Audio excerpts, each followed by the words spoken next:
Hello guys, welcome to our Naihati mini blog. তো সকাল সকাল আমি আর নন্দিনী শিয়ালদা থেকে ট্রেন ধরে চলে গেছিলাম নৈহাটি বড় মায়ের দর্শনের জন্য। তারপরে ওখানে লাইনে দাঁড়িয়ে দাঁড়িয়ে আমাদের অর্ধেক টাইম তো কেটেই গেল। বাট লাইনে দাঁড়িয়ে থাকতে থাকতে আমরা বড় মায়ের অনেক সুন্দর সুন্দর ছবি দেখতে পারছিলাম। কথায় আছে না, ভগবানের ডাক আসলেই আপনারা ওনাদের দরবারে যেতে পারবেন। তো সেম এটা আমাদের সাথে ছিল, মায়ের ডাক এন্ড আমরা ওনার দর্শন করতে চলে গেছিলাম। এতজনকে মায়ের দর্শনের জন্য দেখে তো আমরা অবাক হয়ে গেছিলাম।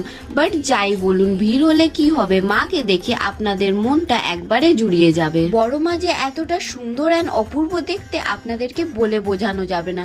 আমাদের 2 ঘন্টা লাইনে দাঁড়ানো সার্থক হয়ে গেছিল যখন মাকে দেখেছিলাম আমরা ভেতরে গিয়ে। তারপর আমরাও মায়ের দর্শন করে পুজো দিয়ে চলে গেছিলাম নৈহাটি ফেরিঘাটে, যেখানে জগদ্ধাত্রী মায়ের বিসর্জন হচ্ছিল, কেন কি আমরা জগদ্ধাত্রী পুজোর পরের দিনই গেছিলাম।